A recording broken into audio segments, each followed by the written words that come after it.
The fluorescent lights hummed overhead in the training facility at Nelly's Air Force Base, casting harsh shadows across the mat where Captain Zara Reaper, Thorne, stood, her flight suit still damp with sweat from the morning's combat air patrol simulation. The other pilots formed a loose circle, their conversations dying to whispers as Master Sergeant Kyle Rodriguez, the hand-to-hand combat instructor, cracked his knuckles with theatrical precision. At 6'3" and built like a heavyweight boxer, Rodriguez had earned his reputation breaking cocky pilots who thought their flight hours made them invincible on the ground. "Gentlemen," Rodriguez announced, his voice carrying the authority of 15 years teaching close-quarters combat, "today we're going to demonstrate proper grappling technique." His eyes swept the assembled pilots before settling on Thorne. "Captain, since you've been so vocal about women's integration in combat roles, why don't you help me show these boys how it's done?" The circle tightened. Lieutenant Marcus Bulldog Hayes nudged his wingman, stifling a laugh. "This should be interesting," he muttered, remembering Thorne's heated argument in the briefing room about women in frontline squadrons. She'd been defending her position with the kind of intellectual precision that made male pilots uncomfortable, her voice never rising but her words cutting through their objections like a laser-guided missile through armor. Thorne stepped forward, her movements fluid and controlled. At 5'6", she looked almost fragile next to Rodriguez, her auburn hair pulled back in regulation style, green eyes betraying nothing of her thoughts. The other pilots shifted closer, some pulling out phones despite the no recording policy. This was about to become legendary squadron lore, the day the feminist pilot got her reality check. "Any particular technique you'd like me to demonstrate, Sergeant?" Thorne asked, her voice carrying a strange undertone that Rodriguez missed entirely. "Basic takedown defense," he replied, settling into a combat stance. "Try to take me down, Captain. Don't hold back, treat this like a real combat situation." What happened next would be replayed in whispered conversations for months. Thorne smiled, not the nervous smile of someone about to be humiliated, but something colder, more predatory. She moved forward with deceptive casualness, her hands relaxed at her sides. Rodriguez reached for her shoulders, confident in his size advantage. The sound that followed, a sharp crack followed by Rodriguez's howl of pain, silenced every conversation in the facility. The master sergeant dropped to his knees, his left shoulder hanging at an unnatural angle, his face pale with shock and agony. Captain Thorne stood over him, her expression unchanged, as if she'd simply demonstrated a routine procedure rather than disabled a man twice her size in less than 3 seconds. The medical team arrived within minutes, their boots echoing against the polished concrete as they stabilized Rodriguez's dislocated shoulder and prepared him for transport to the base hospital. The circle of pilots had expanded, drawing personnel from across the facility like spectators to a car accident. Colonel James "Hammer" Morrison pushed through the crowd, his weathered face a mask of controlled fury as he surveyed the scene. "What the hell happened here?" Morrison's voice carried the weight of 30 years in the Air Force, from Vietnam-era phantoms to fifth-generation fighters. His steel-gray eyes fixed on Thorne, who stood at attention with the kind of military bearing that suggested she'd done nothing more unusual than complete a routine training exercise. "Sir, Master Sergeant Rodriguez requested a demonstration of defensive techniques," Thorne replied, her voice steady and professional. "He instructed me not to hold back and treat it as a real combat situation. I complied with his orders." Lieutenant Hayes stepped forward, his earlier amusement replaced by something approaching awe. "Colonel, she moved faster than anything I've ever seen. Rodriguez didn't even have time to react. It was like watching a professional fighter against an amateur." Morrison's expression didn't change, but something shifted in his posture. He'd read Thorne's file, everyone had, given the controversy surrounding her assignment to the 64th Aggressor Squadron. Harvard graduate, Rhodes Scholar, MIT graduate degree in aerospace engineering. But buried deeper in her classified records were details that most of her squadron mates didn't possess clearance to access. Special operations training, 3 tours in classified theaters, decorations that couldn't be discussed in open forums. Captain Thorne, Morrison said carefully, perhaps you'd care to explain where you acquired such advanced defensive skills. The question hung in the air like smoke from a crashed aircraft. Around the facility, conversation stopped, even the medics pausing their equipment cleanup to listen. Thorne's green eyes met Morrison's steady gaze without flinching. Sir, prior to joining the 64th, I spent 4 years with the 24th Special Tactics Squadron. Close quarters combat was a required skill set for forward air controllers operating behind enemy lines. Her words were precise, clinical, but they carried implications that made several pilots reassess everything they thought they knew about their female colleague. The 24th STS, Air Force Special Operations Command's most elite unit, combat controllers who infiltrated hostile territory to coordinate airstrikes, often spending weeks behind enemy lines with nothing but their training and equipment keeping them alive. The kind of soldiers who learned to kill with their bare hands not for sport, but for survival. Morrison nodded slowly, pieces of a complex puzzle beginning to align in his mind. I see, and your call sign, Captain, Reaper, seems rather ominous for a pilot. For the first time since the incident began, Thorne's composed facade showed the slightest crack not of weakness, but of something darker, more haunting. That's not a flight-related call sign, sir. It was earned downrange, coordinating close air support in urban environments.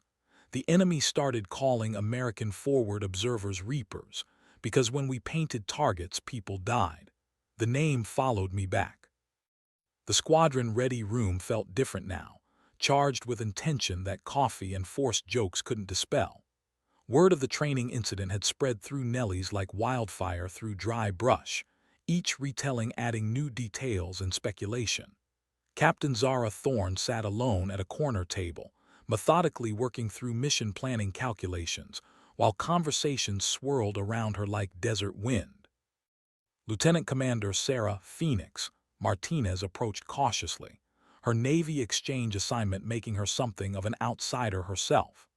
At 32, Phoenix had accumulated more carrier landings than most pilots saw in their dreams, her reputation for precision flying earning grudging respect from the Air Force contingent.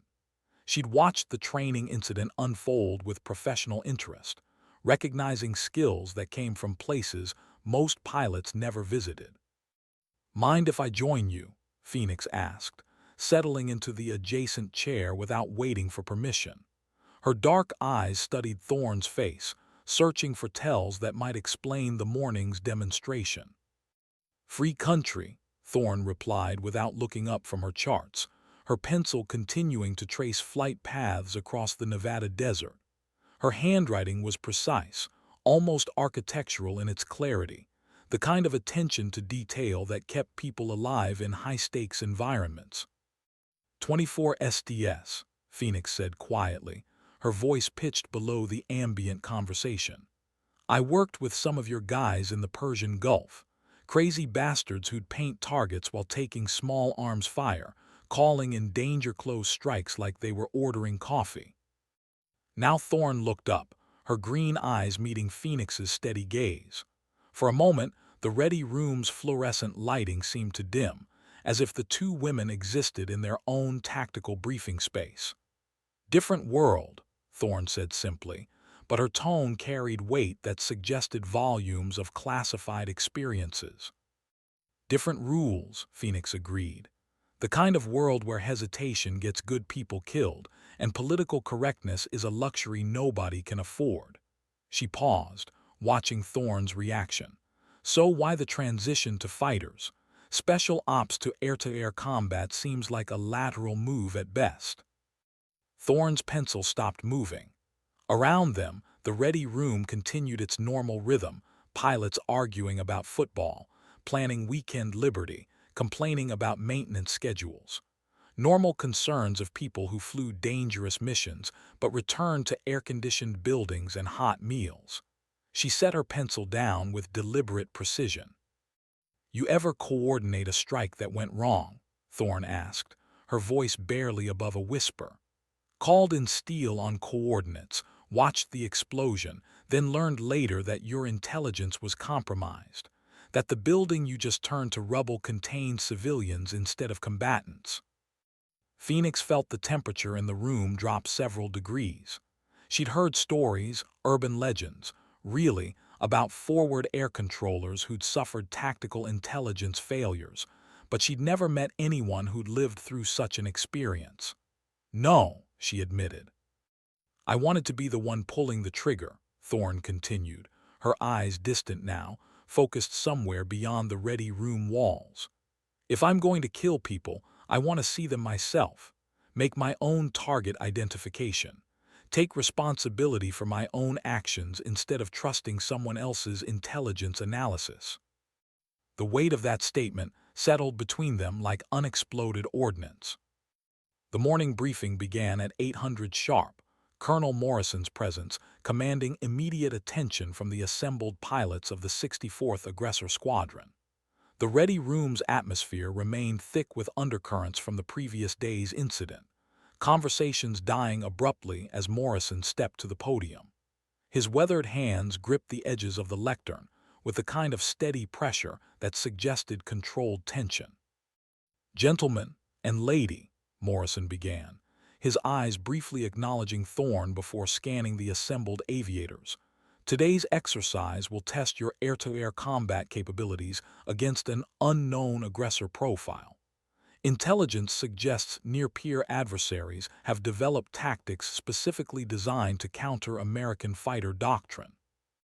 The briefing screen illuminated with satellite imagery of the Nevada test and training range, its vast expanse of desert marked with electronic warfare emitters, surface-to-air missile sites, and simulated enemy installations. Red squares indicated hostile aircraft launch points, their positions suggesting a complex multi-threat environment that would challenge even veteran pilots. "Captain Thorne," Morrison continued, "you'll be flying as Red Air, the aggressor.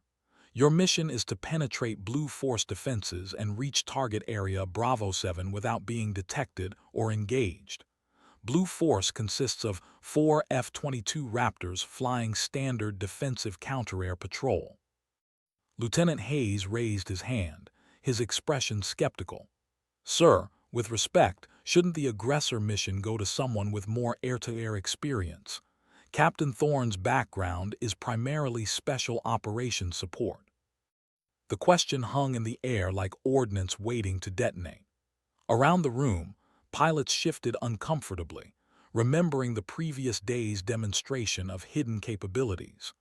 Morrison's gray eyes fixed on Hayes with the kind of steady regard that suggested careful consideration of classified information. "Lieutenant, Captain Thorne's qualifications for this mission extend beyond what's reflected in her standard personnel file. She's been selected for specific reasons related to operational security and mission effectiveness." Morrison's tone carried the finality of classified briefings, the kind that ended speculation through command authority rather than explanation. Thorne stood, moving to the tactical display with the fluid confidence that had become her signature. Her flight suit bore the subdued patches of the 64th Aggressor Squadron, but anyone looking closely might notice the slight discoloration where previous unit insignia had been removed, the ghost outlines of special operations patches that couldn't be displayed in unclassified settings.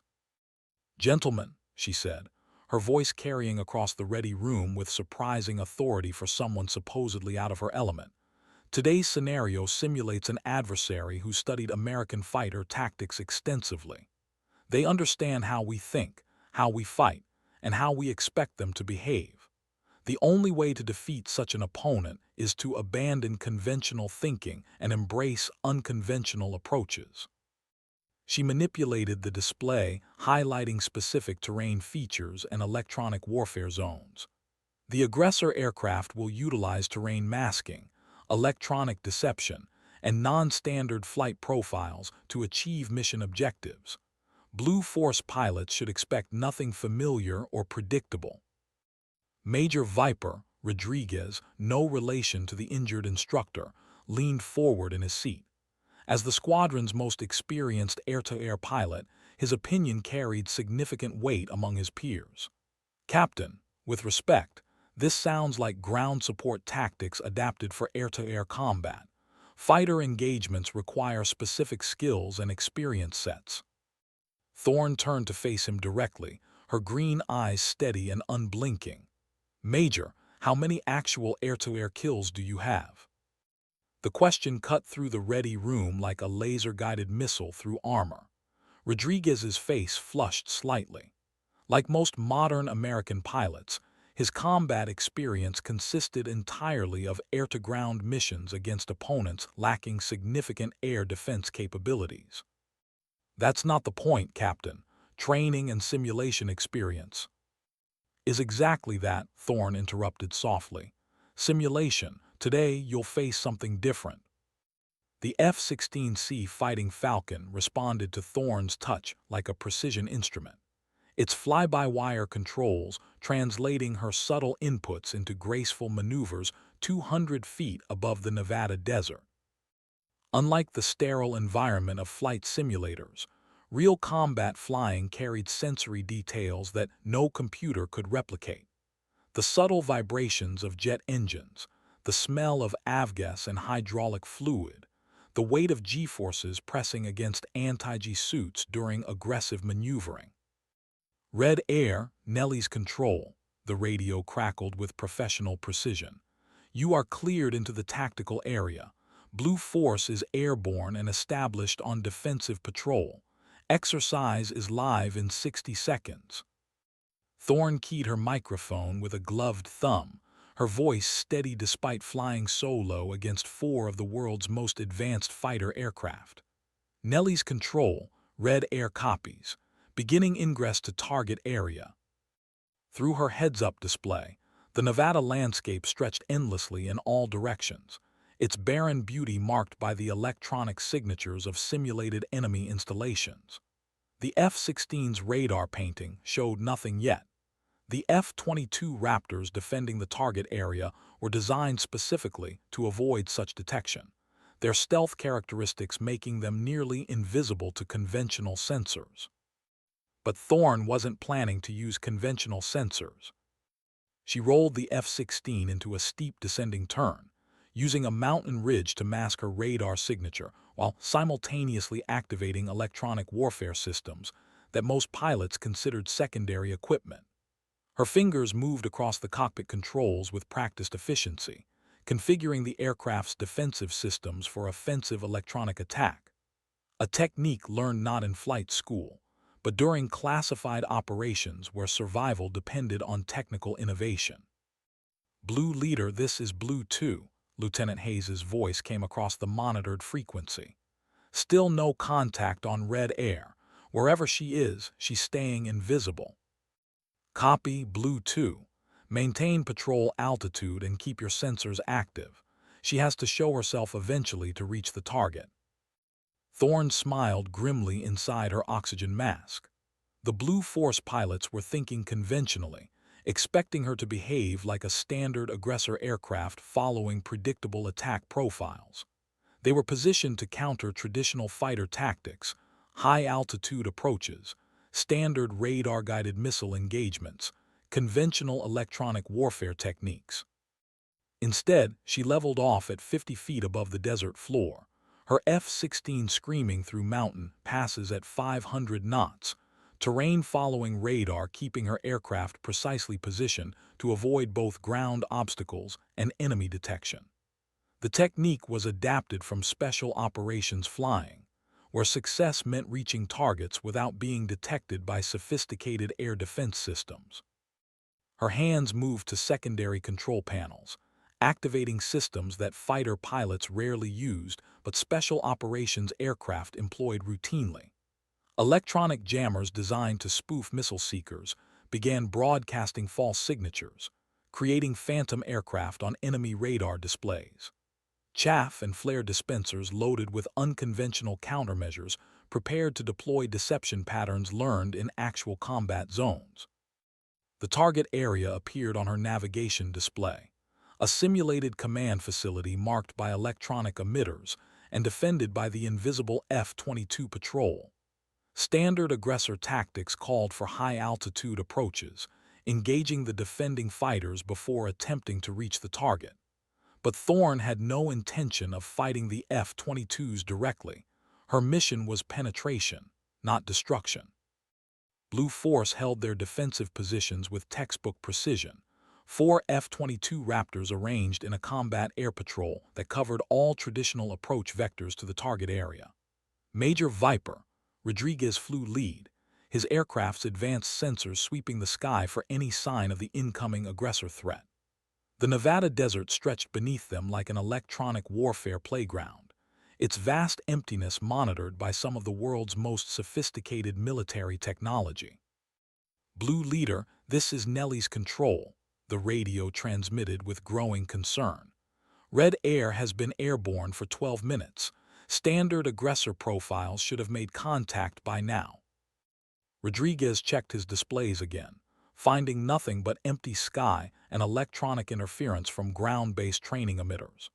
The F-22's APG-77 radar could detect and track targets at ranges exceeding 100 miles, its stealth characteristics providing significant tactical advantages over conventional fighters. Against a single F-16 using standard approaches, the engagement should have been decisive within minutes. Nellie's control, Blue Leader. No radar contact, no electronic emissions, no visual acquisition. Are you certain Red Air is actually airborne? Positive, Blue Leader. Red Air is active in the tactical area and proceeding toward target area Bravo 7. Lieutenant Hayes, flying as Blue 2, activated additional sensor modes on his radar system. Blue Leader, I'm getting some weird electronic signatures at low altitude, but they're intermittent and don't match any known aircraft profiles. Could be ground-based jamming equipment. Copy Blue 2, stay alert for non-standard tactics. 60 miles away, Thorne continued her terrain-following approach, her F-16 threading through mountain valleys at altitudes that conventional fighter doctrine considered suicidal. The aircraft's terrain-following radar painted a three-dimensional picture of obstacles ahead, while her hands made constant micro-adjustments to maintain precise positioning. This wasn't the kind of flying taught in undergraduate pilot training or fighter weapons school.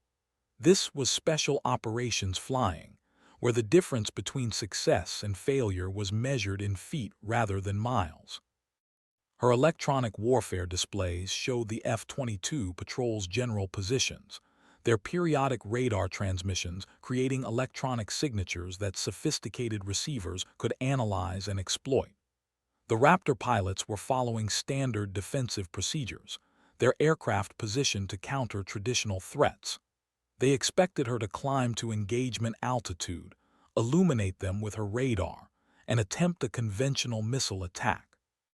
Instead, she activated a system most fighter pilots never learned to use effectively, the Link 16 Tactical Data Network. Originally designed for coordination between friendly aircraft, Thorne had learned techniques for exploiting the system's vulnerabilities, using its electronic protocols to create false position reports and phantom aircraft signatures. Within seconds, the Blue Force pilots' tactical displays began showing multiple aircraft contacts appearing and disappearing across their defensive sector.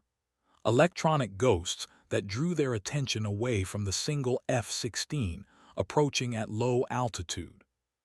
Blue Leader, I'm tracking multiple contacts on Link 16, but nothing on my organic sensors, Blue 3 reported, his voice carrying the first hints of confusion. These signatures don't correlate with anything we're actually seeing. Rodriguez felt the first stirrings of professional unease. In 15 years of fighter flying, he'd never encountered tactical deception this sophisticated. All Blue aircraft ignore Link 16 contacts and rely on organic sensors only. Red Air is using some kind of electronic deception. But the damage was already done. While the F-22 pilots struggled to separate real contacts from electronic phantoms, Thorne's F-16 had penetrated their defensive perimeter undetected. The target area materialized through Thorne's heads-up display as her F-16 crested the final mountain ridge separating her from mission completion. Below, electronic emitters simulating a high-value command facility painted her aircraft with simulated surface-to-air missile radars, their acquisition tones filling her headset with the electronic signature of imminent engagement. In actual combat, this moment would represent the difference between mission success and becoming another statistic in classified casualty reports. "Target area in sight," she transmitted to Nellie's control, her voice maintaining the professional calm that characterized special operations personnel under pressure. "Beginning attack run." The F-16 responded instantly to her control inputs, rolling into a steep dive that brought the aircraft's targeting systems to bear on the simulated enemy installation. Her hands moved across weapon controls with practiced efficiency, configuring simulated ordnance for ground attack while simultaneously monitoring air defense threats and maintaining awareness of the F-22 patrol still searching for her 60 miles away. "Red Air, Nellie's control," the radio crackled with professional urgency. "Blue Force has declared bingo fuel and is requesting permission to RTB. Exercise termination in 30 seconds. Thorne's attack run continued, her aircraft diving toward the target at angles that stressed both machine and pilot to their operational limits.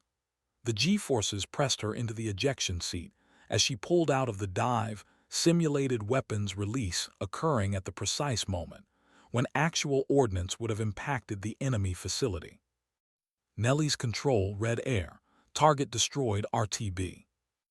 In the 64th Aggressor Squadron Ready Room, Colonel Morrison set down his coffee cup with deliberate precision. The exercise results displayed on his monitor told a story that challenged fundamental assumptions about modern air combat.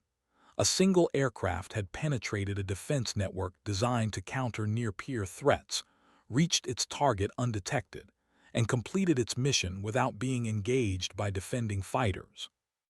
Lieutenant Hayes was the first to speak when the pilots returned from their debriefing, his voice carrying a mixture of professional respect and personal bewilderment. "How the hell did she do that? We never even saw her on radar until she was already attacking the target."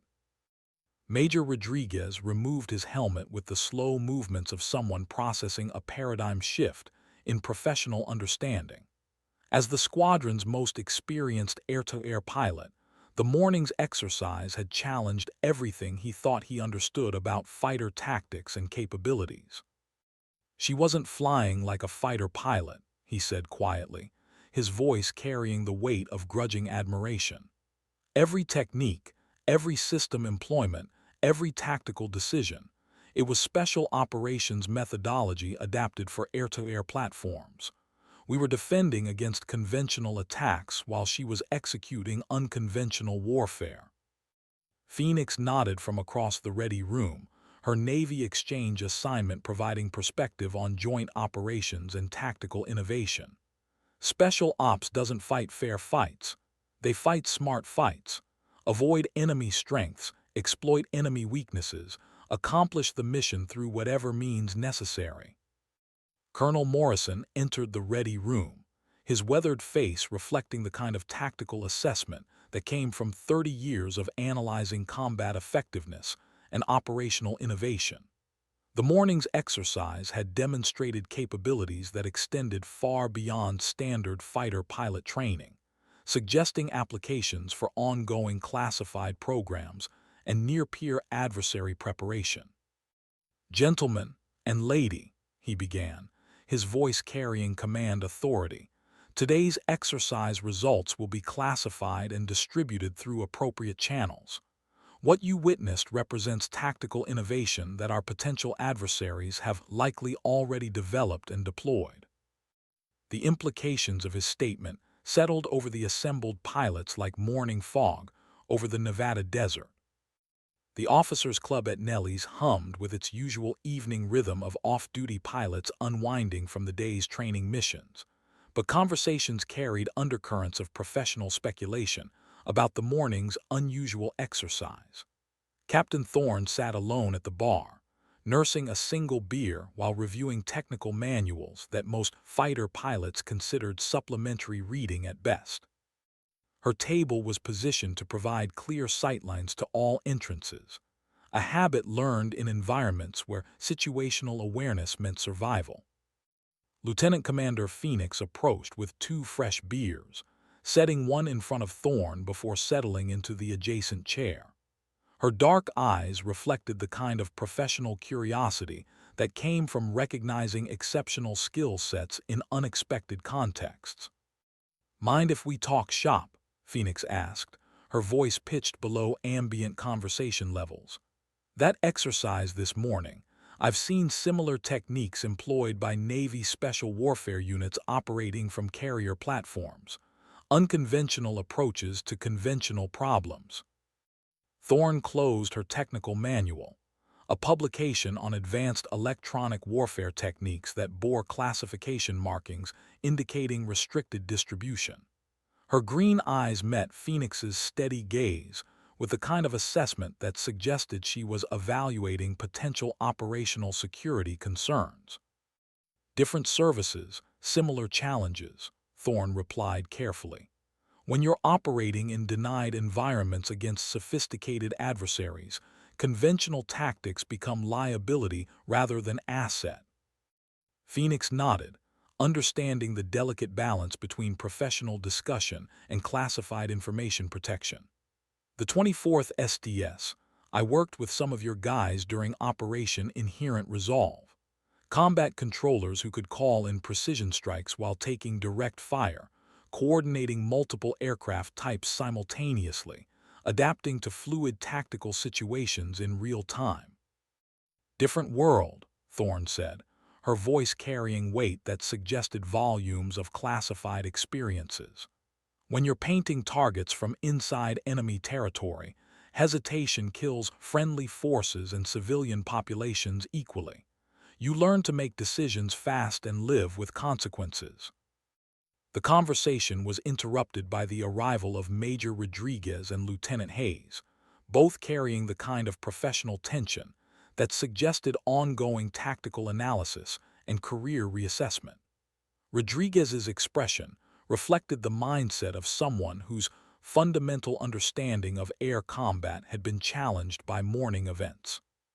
"Captain Thorne," Rodriguez said, settling into a nearby chair with deliberate precision, "I owe you an apology. My assumptions about your qualifications were based on incomplete information and professional prejudice."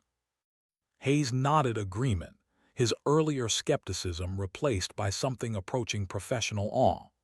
"That electronic deception technique you used against our Link 16 systems, where did you learn that kind of systems exploitation?" Thorne's response was measured, reflecting careful consideration of operational security requirements and professional discretion. "Special operations demands creative solutions to impossible problems.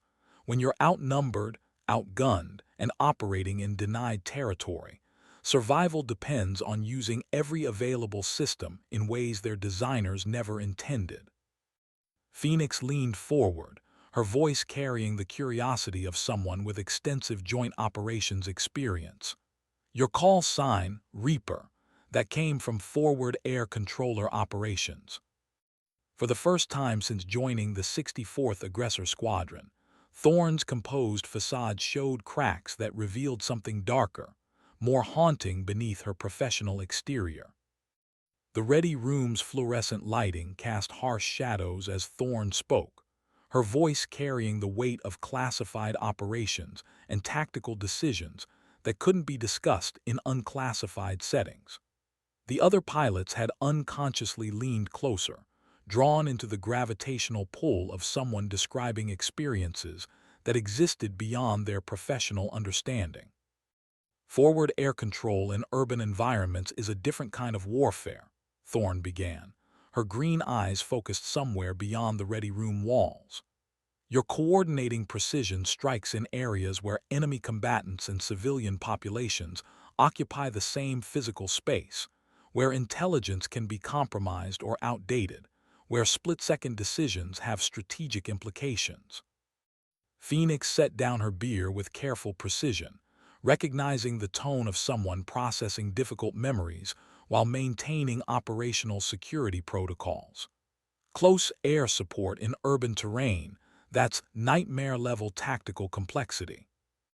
Mosul, 2016, Thorne continued, her voice maintaining professional calm while her hands showed slight tremor that suggested emotional content beneath tactical analysis. I was embedded with Iraqi special forces, coordinating airstrikes against ISIS defensive positions. Intelligence indicated a command facility located in a residential building, high-value target requiring immediate engagement. Hayes leaned forward, his previous skepticism completely replaced by professional attention to tactical details and operational lessons learned. Urban combat air support, that's special operations level coordination. Regular fighter pilots don't train for that kind of tactical complexity.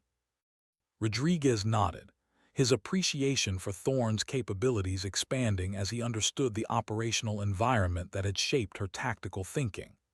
Precision strikes in populated areas require real-time intelligence fusion, multiple confirmation protocols, and coordination between ground forces, intelligence assets, and air platforms simultaneously. The target building was confirmed through multiple intelligence channels. Thorne continued, her voice maintaining steady cadence while her eyes reflected emotional weight that classified debriefings couldn't capture. Electronic intercepts, human intelligence, overhead imagery analysis, everything indicated legitimate military target requiring immediate engagement to protect advancing friendly forces. The ready room had become completely silent, conversations at other tables continuing their normal rhythm, while the pilots around Thorne existed in their own tactical briefing space. Phoenix recognized the tone and body language of someone approaching the climax of a difficult operational story. I coordinated a precision strike, GPS-guided munition, minimal collateral damage potential, textbook engagement executed flawlessly according to all tactical procedures and rules of engagement. Thorne paused, her hands gripping her beer bottle with pressure that suggested controlled tension. Post-strike battle damage assessment revealed intelligence failure. The building contained civilian families who had been displaced by earlier fighting, seeking shelter in what they believed was an abandoned structure. The weight of that revelation settled over the assembled pilots like unexploded ordnance. Phoenix had heard similar stories, urban warfare's tragic intersection of tactical necessity and intelligence uncertainty, where perfect execution of flawed information produced catastrophic unintended consequences.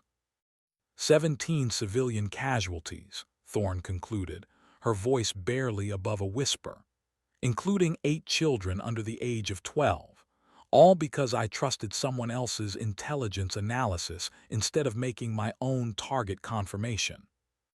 The silence that followed carried the weight of moral complexity that went beyond military training and tactical procedures. Colonel Morrison found Captain Thorne on the flight line at 5:30 the next morning, her silhouette outlined against the pre-dawn Nevada sky as she conducted her pre-flight inspection with methodical precision. The F-16 Fighting Falcon stood ready for the day's training mission, its sleek lines reflecting the kind of technological sophistication that made American air power globally dominant. But Morrison had spent enough years in classified programs to understand that technological advantages meant nothing without skilled operators who could employ them effectively. "Captain," Morrison said, approaching with the deliberate pace of senior officers who understood that important conversations required appropriate settings and timing. Mind if we discuss yesterday's exercise results? Thorne completed her inspection of the aircraft's leading-edge sensors before turning to face the colonel, her professional demeanor intact despite the early hour and obvious lack of sleep. Her flight suit bore the subdued patches of the 64th Aggressor Squadron, but Morrison could see the faint outlines where Special Operations insignia had been removed, ghost markings that told stories most pilots would never understand. "Yes, sir," she replied, her voice carrying the kind of professional readiness that characterized Special Operations personnel regardless of time or circumstances. The exercise demonstrated tactical capabilities that conventional fighter training doesn't typically address. Morrison nodded, his weathered hands clasping behind his back in a gesture that suggested careful consideration of classified information and strategic implications. "Captain, your performance yesterday has attracted attention from several classified programs currently under development. Tactical innovation against near-peer adversaries represents a critical capability gap that traditional fighter doctrine may not adequately address." The Nevada desert stretched endlessly around them, its vast emptiness marked by the electronic signatures of training ranges and test facilities, where American military technology pushed the boundaries of what was considered tactically possible. Thorne understood that conversations conducted in such settings carried implications that extended far beyond routine squadron operations. "Sir, I'm prepared to contribute whatever capabilities might be relevant to national security requirements," she said carefully, her response reflecting understanding of the delicate balance between professional advancement and operational security obligations. "Special operations taught me that conventional solutions rarely address unconventional problems. Your techniques yesterday, electronic deception, terrain exploitation, systems employment in non-standard configurations, represent tactical thinking that our potential adversaries have likely developed independently," Morrison continued, his voice carrying the weight of strategic assessment and classified intelligence analysis. "We need pilots who can think outside conventional parameters while maintaining precision execution under pressure." A formation of F-35 Lightning II aircraft appeared on the horizon, their stealth characteristics making them nearly invisible against the morning sky until their noise became audible. The fifth-generation fighters represented the cutting edge of American air combat technology, but Morrison understood that technology alone couldn't counter adversaries who employed innovative tactics and operational deception. "Captain, I'm recommending you for assignment to a classified test program at Edwards Air Force Base. Your special operations background combined with fighter pilot qualifications represents a unique skill set that could prove strategically valuable." Morrison paused, watching her reaction carefully. "The program involves developing tactics for employment of advanced aircraft against near-peer adversaries who have studied American fighter doctrine extensively." Thorne's green eyes reflected understanding of opportunity that extended beyond routine military career progression. The chance to influence strategic capabilities rather than simply execute existing procedures. The classified briefing room at Edwards Air Force Base existed in a different world from routine squadron operations, its sterile environment reflecting security requirements that extended far beyond standard military protocols. Captain Thorne sat at a polished conference table, surrounded by officers whose unit patches and insignia told stories of classified programs and strategic capabilities that existed in the shadows of publicly acknowledged military operations. Dr. Sarah Chen, the program's lead scientist, activated a presentation system that bore classification markings indicating restricted access to need-to-know personnel only. Her civilian credentials included advanced degrees from MIT and work experience with defense contractors, whose names appeared in classified budgets rather than public procurement documents. "Ladies and gentlemen," Dr. Chen began, her voice carrying the analytical precision of someone whose technical expertise shaped national security policy. Project Ghostwalk represents an effort to develop tactical employment doctrine for sixth-generation fighter aircraft against adversaries who have studied American combat methodology extensively. The briefing screen illuminated with artists' concepts of aircraft designs that pushed beyond current technological boundaries. Stealth characteristics that exceeded fifth-generation capabilities, electronic warfare systems that could rewrite enemy software in real time, and weapons systems that blurred traditional distinctions between air-to-air and air-to-ground employment. Brigadier General Marcus Steele, Washington, the program director, stood with the bearing of someone whose career had spanned multiple classified programs and strategic innovations. His chest displayed ribbons that reflected operational experience in denied environments and tactical leadership in situations that couldn't be discussed in unclassified settings. "The challenge we face," General Washington explained, his voice reflecting 30 years of strategic thinking and operational experience, "is that potential adversaries have developed tactics specifically designed to counter traditional American fighter employment. They understand our doctrine, our training methodologies, and our technological capabilities." Major Lisa Phantom Taylor, the program's senior test pilot, nodded agreement from across the conference table. Her background included flight test experience with multiple classified aircraft programs and operational deployments to areas where American air superiority couldn't be assumed or taken for granted. Near-peer adversaries have invested heavily in electronic warfare capabilities, integrated air defense systems, and tactical deception techniques that challenge conventional fighter approaches. Major Taylor continued, her analysis reflecting both technical expertise and operational experience. Standard tactics become predictable when the enemy has studied them extensively. Thorne absorbed the briefing with the kind of analytical attention that characterized special operations personnel processing complex tactical information. The implications of the program extended far beyond aircraft development into fundamental questions about how American air power would be employed in future conflicts. "Ma'am," Thorne addressed Dr. Chen directly, her question reflecting understanding of the strategic context surrounding advanced aircraft development. "Are we developing technologies to counter known adversary capabilities, or are we preparing for threats that don't currently exist?"